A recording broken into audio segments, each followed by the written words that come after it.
est-ce toi qui me bâtirais une maison pour que j'en fasse ma demeure? Mais je n'ai point habité dans une maison depuis le jour où j'ai fait monter les enfants d'Israël hors d'Égypte. Jusqu'à ce jour, j'ai voyagé sous une tente et dans un tabernacle. Partout où j'ai marché avec tous les enfants d'Israël, ai-je dit un mot à quelqu'une des tribus d'Israël, à qui j'avais ordonné de paître contre mon peuple d'Israël? Ai-je dit, pourquoi ne me bâtissez-vous pas une maison de cèdre? Bêtement, tu diras à mon serviteur David, ainsi par l'Éternel des armées, je t'ai pris au pâturage, derrière les brebis, et que tu fusses chef sur mon peuple, sur Israël. J'ai été avec toi partout où tu as marché. J'ai exterminé tous tes ennemis devant toi. Et j'ai rendu ton nom grand, comme le nom des grands qui sont sur la terre. J'ai donné une demeure à mon peuple, à Israël, et je l'ai planté pour qu'il y ait fixé, et pour qu'il soit fixé, désolé, et ne soit plus agité, pour que les méchants ne l'oublient plus comme auparavant. Et comme à l'époque où j'avais établi les juges sur mon peuple d'Israël, je t'ai accordé du repos et de délivrance,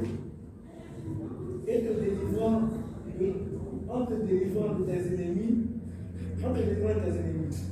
L'Éternel t'annonce qu'il te créera une maison. Quand tes jours seront accomplis et que tu seras couché avec tes pères, j'élèverai ta postérité après toi. Celui qui sera sorti de tes entrailles et j'affermira son règne. Ce sera lui qui bâtira une maison à mon nom. Et j'affermirai pour toujours le trône de son royaume. Je serai pour lui un père, et il sera pour moi un fils. S'il fait le mal, je le châtirai avec la terre des hommes et avec les coups des enfants des hommes. Mais ma grâce ne se retirera point de lui, comme je l'ai retiré de Saül, que j'ai rejeté devant toi. Ta maison et ton règne seront pour toujours assurés. Ton trône sera pour toujours affermi. Nathan apporta à David toutes ces paroles et toute cette vision. Amen. Amen. Dieu le Seigneur. Père éternel, nous voulons ce soir te remercier pour ta parole. Bénis-nous par ta parole, Seigneur. Réponds à des questions ce soir. Apaise des cœurs. Oriente à ta parole au nom de Jésus. Amen. Amen. Le thème ce soir, Dieu répond à David. Donc la semaine dernière, David a dit à Nathan le prophète que j'ai un rêve pour Dieu, je veux construire un temple à l'Éternel. Et Nathan, sans prier, a dit à David, c'est très bien, vas-y, fais ce que ton cœur désire. Mais il a dit quoi? La nuit, Dieu parle à Nathan. Et Dieu dit à Nathan que la réponse, là, ce n'est pas la ce que moi j'ai dit. Hein. Ouais. Dieu donne à David une réponse très claire. Il dit à travers Nathan qu'il est d'accord pour le projet. Donc, construire un temple pour Dieu, c'est bon. C'est un bon projet. Mais ce n'est pas lui qui va bâtir ce temple. Ce sera son fils après lui. Verset 12 et verset 13, on a vu. Et deuxièmement, Dieu dit à David que le trône d'Israël lui sera éternellement conservé. Donc, deux grandes nouvelles. Dieu dit oui au projet, mais ce ne sera pas à David de le construire, de le mener à son terme. Ce sera son fils après lui. Et puis deuxièmement, il dit à David que le trône d'Israël lui sera conservé éternellement. Waouh! Quelle bénédiction! Alors, donc, qu'est-ce qu'on peut retenir? C'est que numéro 1, rêver pour Dieu est de notre ressort. C'est-à-dire que chacun de nous est libre d'avoir de son cœur un projet pour le Seigneur. comme Dieu m'a béni, moi je vais faire ça pour lui. Comme Dieu m'a béni, moi je vais faire ça pour lui. Si Dieu me bénit, je ferai ça pour lui. Je crois que chacun de voir dans son cœur, il a pensé comme ça une fois au moins. Ou bien? Hein? Bon, il y en a qui ont pensé comme ça, mais quand Dieu a la vie, ils ont disparu. Ça, c'est la plupart des hommes. Il y a un passage qui a dit que la dîme, c'est la dîme des hommes qui est fidèle à Dieu. Donc il y a 90% qui sont infidèles. Comme quoi, la dîme est dans tout. Hein? Dieu prend la dîme. Bon, est-ce que c'est vérifié? Je ne sais pas. Mais en tout cas, c'est sa pensée, sa conclusion. Vous dites qu'on est généralement ingrat. Et qu'on n'accomplit jamais, dans la plupart des cas, nos promesses envers le Seigneur. Donc, ils sont très peu qui accomplissent ce qu'ils pensent de Dieu, ce qu'ils pensent pour Dieu. Ils sont très peu. Eh bien, ici, David a rêvé pour le Seigneur, il voulait construire un temple. Mais il fallait que Dieu approuve le projet. Donc, notre rêve est un projet. Nous sommes libres de concevoir toutes sortes de projets pour Dieu, mais c'est le Seigneur qui va valider le projet, le corriger ou l'annuler. Hein? Donc on peut dire, si Dieu me bénit, je vais faire ça. Et puis tu apportes ça à Dieu. Il peut dire, ok, je suis d'accord. Ou alors dire, non, je ne veux pas. Ou alors le corriger. Donc dans le cas de David, Dieu a corrigé le projet. David a dit, il veut construire un temple. Et puis, Dieu dit, je suis d'accord avec toi, mais ce ne sera pas toi qui vas construire, ce sera ton fils. Donc, ça a été corrigé.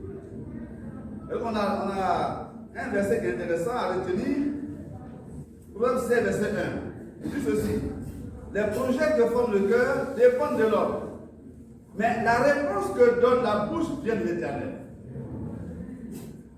Donc c'est normal que notre cœur ait beaucoup de projets. Et puis, voilà. Mais la réponse, c'est Dieu qui donne. L'accomplissement, ça dépend du Seigneur. Donc chacun peut rêver, mais l'accomplissement du projet vient de Dieu. Amen.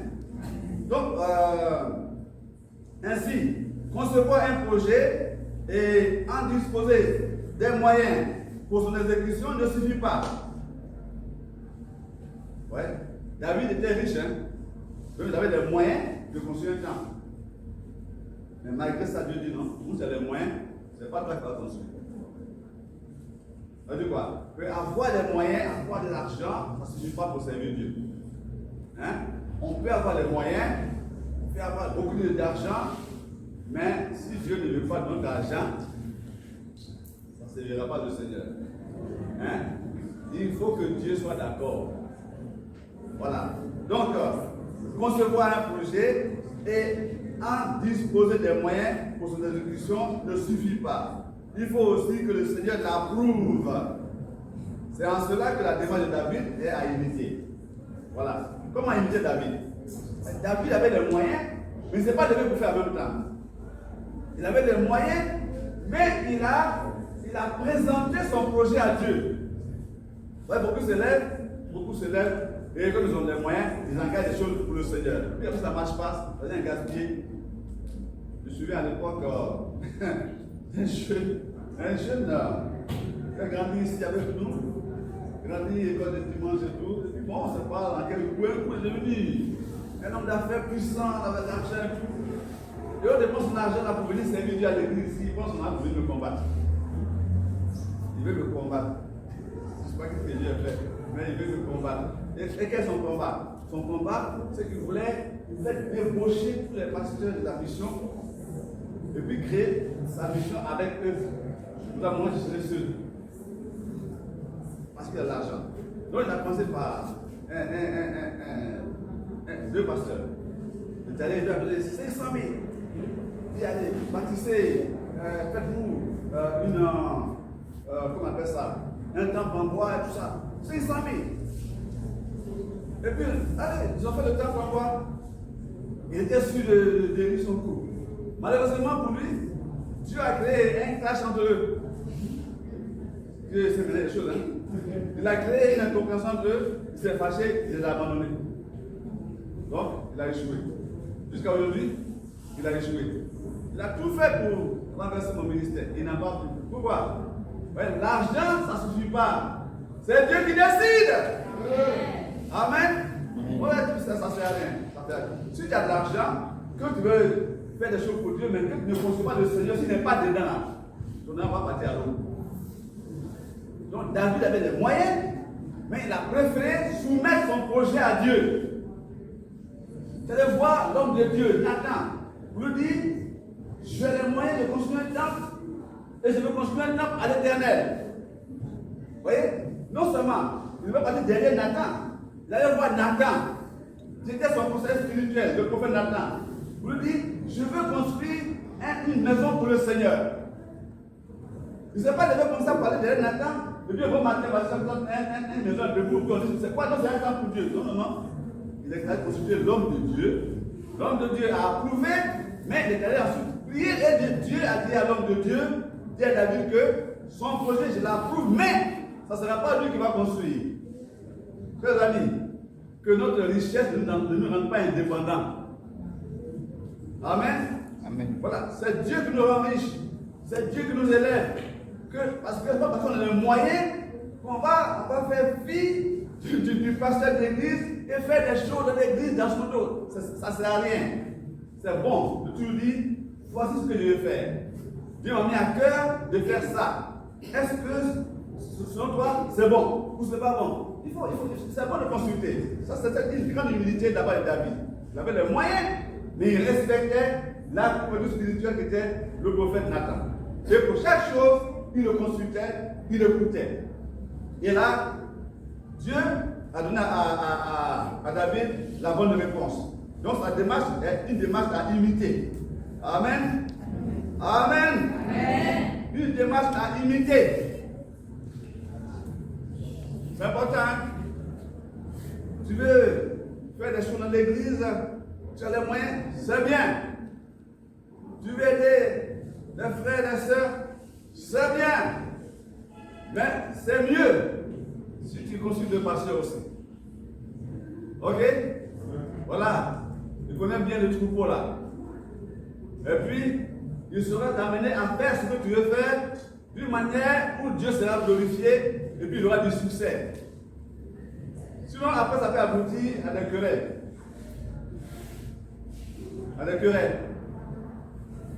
Ah, tu batailles là comme ça, à gauche, à droite. Et puis un autre apprenne. Il me dit, ah, je veux ma part. C'est quelle part? Moi, j'arrive que tu m'appelles là, tu seras mon fils, je suis ma part. Et tu seras choqué, tu seras blessé. Parce que ta bonne œuvre que tu voulais faire n'a pas été bien interprétée par d'autres personnes. Pourquoi c'est bon de pouvoir fonctionner en écoutant les conseils de son pasteur? Et David, dans ça, nous donne l'exemple. Amen. Sa richesse ne l'a pas rendu indépendant. C'est pas indépendant parce qu'on a l'argent. Ok? Donc, au lieu de commencer à construire le temple, parce qu'il en avait les moyens, il expose son projet à Nathan le prophète, son conseiller. Et ce dernier, il a fait une grave erreur, Nathan, en disant à David, vas-y. Ça, c'est dans une autre part, ça. Quand il dit, oh, tu vois, je veux construire un temple. Ah, il ne veut pas avoir temps. Ah, c'est bien. Vas-y, frère. Vas-y. On doit aussi prier Dieu avant de dire à quelqu'un, vas-y ou ne va pas. Si on est trop pressé, on va aussi induire les frères en erreur. Donc, parce que le projet semble spirituellement agréable à la vue, qu'on va l'approuver. Ça peut être un projet apparemment spirituel, mais Dieu peut ne pas l'accepter aussi. Dieu peut ne pas l'accepter. Donc, s'il vient dire, ouais, moi j'ai eu à cœur de changer des carreaux là, de mettre des carreaux en or. J'ai compris, on va prier. D'accord? Voilà. Responsable.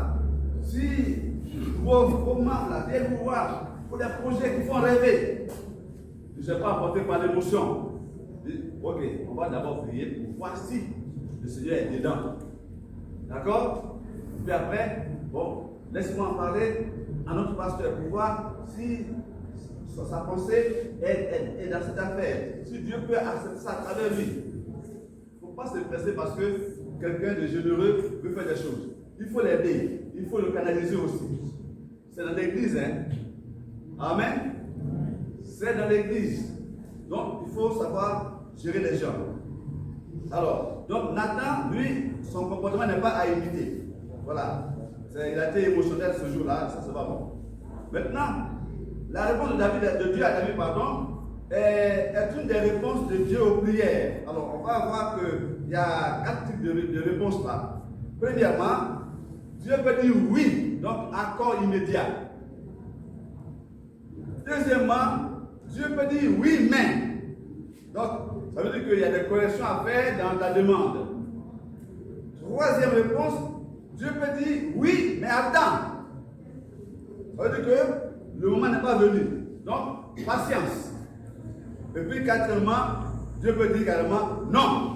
Ça veut dire que la chose là n'est pas bonne pour toi et il faut renoncer à ce projet, il faut renoncer à cette requête. Oui. Oui, mais. Oui, attends. Non.